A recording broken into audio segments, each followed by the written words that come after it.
Here we go. He is John Adams. I'm Dave Hooker. The Vol Report brought to you by Viles Automotive Group and Big Orange Phillies. Hit that like and subscribe button. Share as well. We greatly appreciate it so we can visit with you. The biggest game since when for the Vols? That's what we will discuss today. And John, I can go ahead and start it with you have to go back 2 decades to even find a game that would compare to Tennessee, Georgia. That's pretty phenomenal.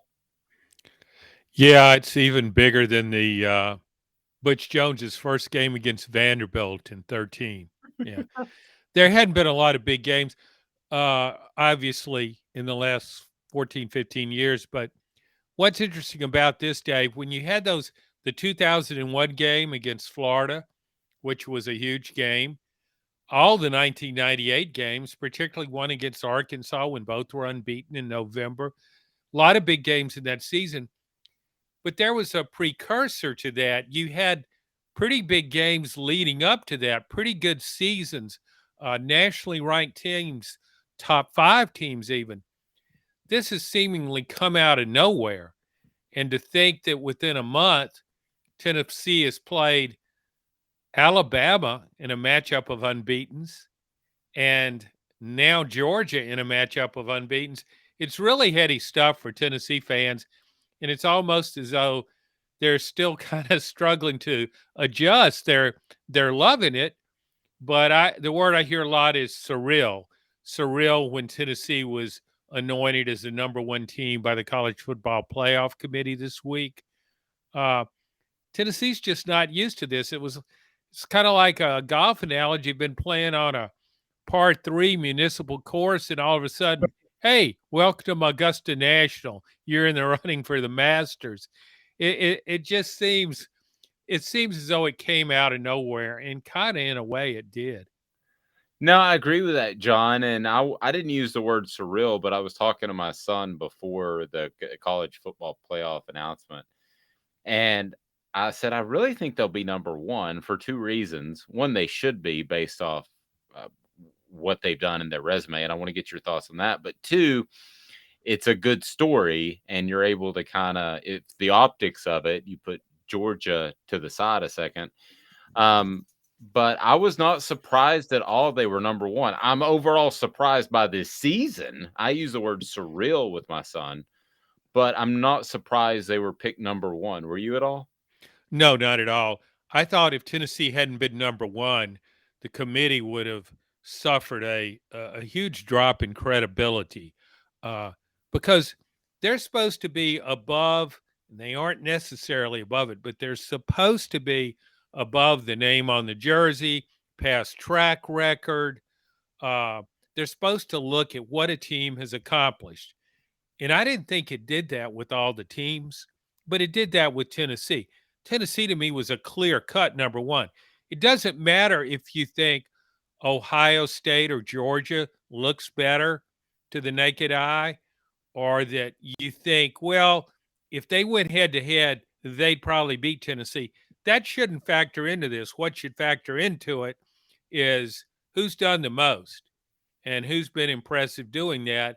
And Tennessee's victory over Alabama distinguishes it from everybody else. So I would have been stunned if Tennessee hadn't been ranked number one. Stunned is a little stronger than me, but I would have been surprised. I will say that.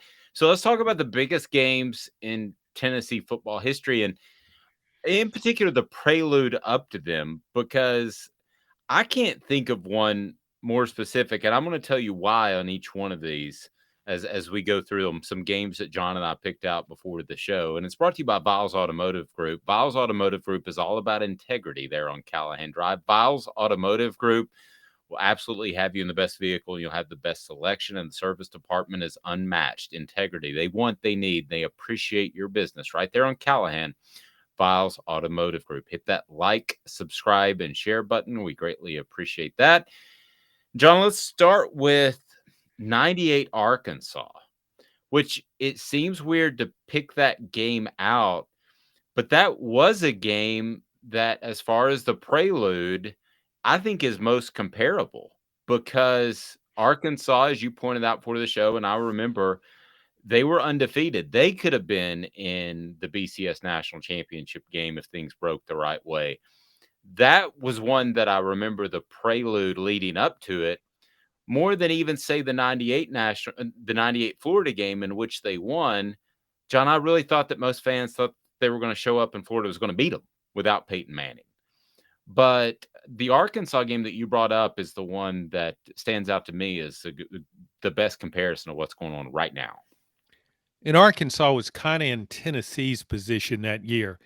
It sort of came out of nowhere under Houston Nutt. Nobody saw that coming. And that was really a good team. I don't think it recovered from that Tennessee loss. It pretty much collapsed after that game.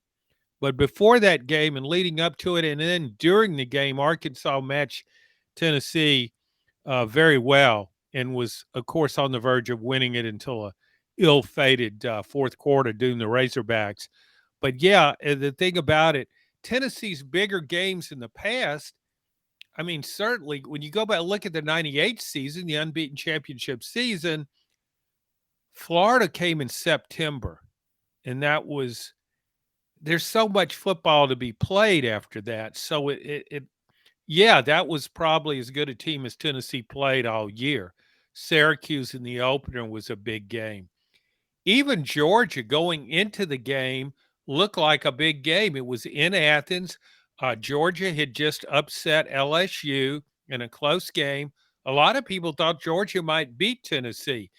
And Tennessee had a great game, won handily. But the November element of it to me is what makes this game so significant and made that Arkansas game so significant. No, Arkansas wasn't as good as Florida, but the timing of the game was a big factor. Yep, great place to watch the game on Saturday is Big Orange Phillies. Check them out. It is family friendly, and Big Orange Phillies has fantastic food. And don't forget that they've got billiards, they've got darts. So if Tennessee's just blowing Georgia out, you've got something else to do. That's Big Orange Phillies right there on Maynardville Pike. You need to check them out. So, John, what turned out to be, I believe, the most costly loss in the history of Tennessee's football program was the 2001 SEC championship game. So, if you look at that game, they leading up to it again, the prelude, it's later in the season, like this game, like the Tennessee Georgia game.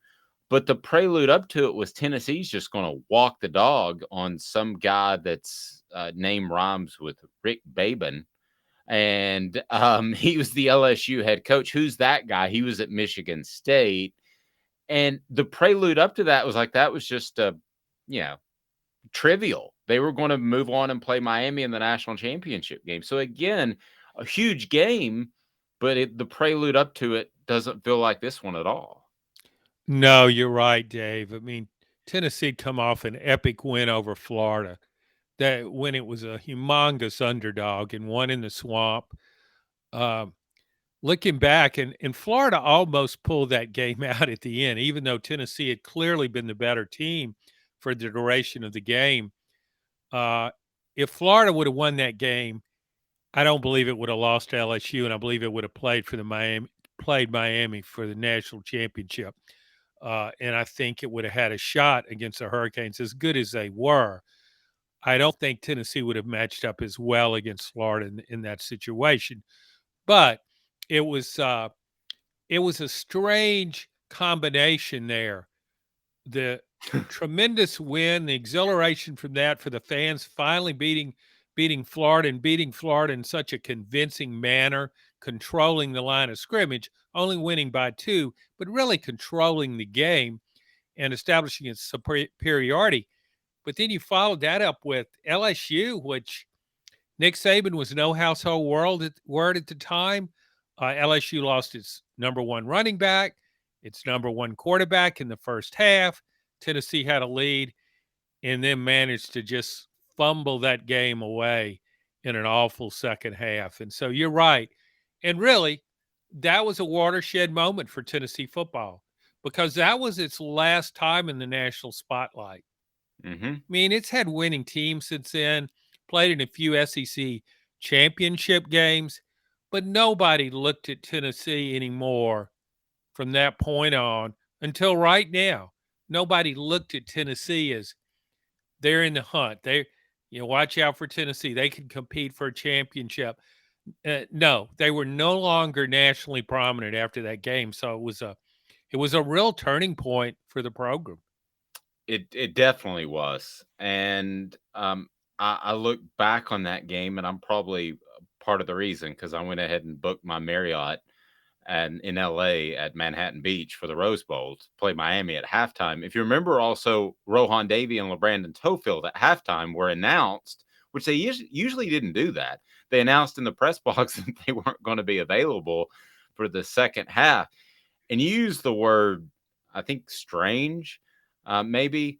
How about just dumb? The way that was handled in the second half, and not being able to stop Matt Mock on the draw, but then you had a radio GM that handed out roses after the Florida game before the SEC championship game, made sure they were there at Tom Black Track.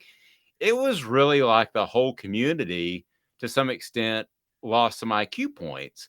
Whereas it feels like it feels like this group, it feels like Josh Heupel. This is what's different to me. It feels like they're the smartest dudes in the room. Very much so. And I did a lot of planning on the Saturday afternoon leading up to that SEC championship game. I booked a lot of flights for the News Sentinel staff for LA, and also made reservations in Las Vegas for a Christmas in Las Vegas, followed by a drive to Pasadena, California, and a week in the sun in Pasadena in a national championship game. Where did So we you could end up? say I was kind of Where did we end invested. up? Atlanta? Is that right? What? But they dropped pretty significantly. Where did we ended up back in Atlanta, didn't we? No, we ended up in Orlando against Okay. a really bad Michigan team, a very slow Michigan team. So yeah, it was a it was a huge drop from a Vegas Christmas and a California New Year's to just another trip to the Citrus Bowl, which was quite common back then. But yeah, that's and it's different though this year. And you bring up Josh Heupel. That's This is the first time in all the years I've covered Tennessee football going into a game where, and I've been doing this all year, I go into the game thinking the opponent has to worry about Tennessee's coach, has to deal with that. I never felt that way before. I thought just the opposite. For example, when Tennessee was good, Florida was good. And I'm thinking, well, how's Tennessee going to deal with Steve Spurrier? I mean, he was a factor. You looked at him as a game day obstacle. Anybody playing Florida, what's Steve Spurrier going to do? What will he cook up? What will he concoct to influence this game? Now I see it just the opposite. I don't think what's Kirby Smart going to do to impact this game. I think what can Kirby Smart do to contend with Josh Heupel, because Josh Heupel's on the reins of one of the most explosive college offenses we've ever seen in the SEC. And I think that's the main reason so many people feel differently about this program now. It's because of Josh Heupel, and because he has a system, and because we've talked about this before, but he's just a very creative offensive guy, and he's comfortable in this situation. Totally comfortable. He even said on the college football playoff selection show, that's a mouthful. He even said that he they've got to find something better to call that thing. But he even said that he met with his team and told them that, hey, I just want to let you know they're probably going to be pretty high up there, maybe number one. And it was just so it almost seemed like routine, like he had done it 5 or 6 times before. And um, John, I was talking to somebody who does some consulting work in terms of hiring coaches, because a lot of athletic directors, rightly so, don't feel competent in hiring football coaches. So they go to these consulting firms. And I said, this Josh Heupel guy, would he be a good fit in the NFL? And he said he would be a fantastic fit. And here's why: it's not because of what he runs now, it's because of his willingness to learn and adjust. He said the offense that he ran at Oklahoma, and there were some behind the scenes things going on there, but he said that's not the same offense that Josh Heupel is running right now. And he said because he learned from that. And he said that every defense will catch up to an offense. But what the NFL is looking for is creative offensive minds that are willing to adjust. And Heupel has shown that. I don't know if you can offer any insight because Josh Heupel knows what he wants to do and his goals. And I don't think he's necessarily shared that publicly. Most coaches don't. At some point, should Tennessee fans concerned not about Oklahoma that he would return to that school, but that he would return, that he would go to the NFL? Well, I guess they could be a little concerned, but I wouldn't spend a lot of time worrying about it right now. Uh, I think one of the things that Josh Heupel knows, having played at Oklahoma and having won a national championship there, and now having experienced success at Tennessee, is in college you have an advantage at the better programs with recruiting. You can control your roster. You can't do that as well in the NFL. The order, the draft, all that stuff, free agency. I do think he would make a really good NFL coach. Kind of reminds me a little bit of Andy Reid. Mm, Uh, Offensive mind, a guy that doesn't seem to get too distraught or too elated depending on the outcomes of game. You've got to have that attitude in the NFL. I mean, you can't get suicidal because you lose a game in the NFL, no matter how good your team is. The league is so balanced. So you're in it for the long haul. You've got to be able to handle ups and downs. And I also think it's a cliche when we talk about a player's coach. I mean, what does that really mean? I mean, is somebody you ever hear anybody described as a non-players coach? Like, man, he really had it in for us. He just tortured us before the game. Well, he hated us, every one of us. No, you never hear that. You think of somebody that brings out the best in players, but I think he would be easy to play for. There's not he doesn't get bogged down and concerned with peripheral stuff. He's just coaching ball, and I think that's what he could do in the NFL, and that's what he would bring to the NFL. But uh, you don't need to worry, fans, about that. Tennessee fans have had enough to worry about in the last 17 years or so. So losing a cup, and that's one worry they never had. They never had true. when they hired Derek Dooley. They didn't think, man, I don't know, we could lose this guy to the NFL really fast. Jeremy Pruitt, yeah, he's probably looking at the NFL right now. No, it's not a concern Tennessee's had in the past. Well, Philip Fulmer supposedly had a lot of inquiries from the NFL in the 90s. Yeah, none of those were real verified, were they? I don't remember anything concrete on that, but yeah, I'm sure the NFL was beckoning at the door of Philip Fulmer. Yes. Maybe that was leaked by the Fulmer camp. It's quite possible. So, has there been a game? The only one that I can come up with that is similar, and it did, and I don't think there was near the confidence level, but the closest one I'm going to pick of all the ones we've mentioned is the 0-1 Florida game, because you that's the closest I can come up with. But I don't think there was a confidence level. I believe that Tennessee was a 14 and a half point favorite. Or was it 12 and a half point underdog? Excuse me, underdog. Was it 14 and a half or 12 and a half point underdog? It was 17. It was even Seven. more than that. Yeah, that should have been a blowout.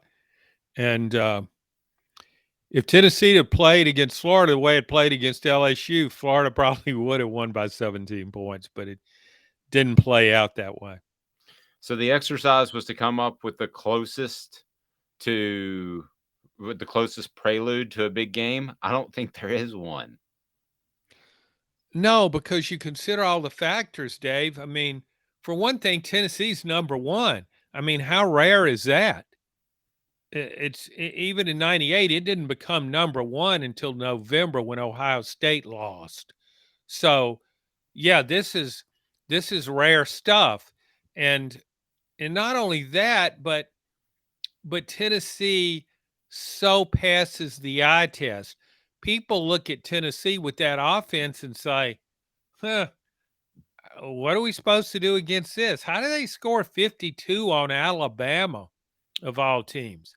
I mean, there's just there's almost a mystery quality about this team, which I think it adds to its appeal. Like, hey, they may score 50 points on anybody, Georgia included. Yeah. I assume that you're sticking with your pick of winning out and beating Alabama a second time. Yes, and Alabama's got to do its share of the work. It's got to beat Uh, LSU Saturday, got to beat Ole Miss. It's not home free. no, no. And I'm deep down hoping for Lane Kiffin versus Tennessee, but I don't think that's going to happen. That's a great storyline. I think Tennessee versus Alabama, I think it would unfold very much like the game at Neyland Stadium did. I still don't think if Alabama had anybody that could cover Jalen Hyatt, it would have covered him by the fourth quarter, I think. Well, I actually believe that it would be more one sided to the balls. Let's take away that exchange fumble for a touchdown. Let's look at the fact that Tennessee, I thought, controlled the line of scrimmage on both sides. At halftime, I thought that. I thought Tennessee was going to end up winning that game by 2 touchdowns at halftime. And Dave, remember going into that game, we weren't sure about how Bryce Young, coming off a shoulder injury, he'd already missed one game. He hadn't been throwing in practice. As great a player as he is, we weren't sure how long he would last, how well he would play. Can you imagine that Alabama team without Bryce Young, who was phenomenal against Tennessee, but without him, that game would have been a runaway win for Tennessee. Wow.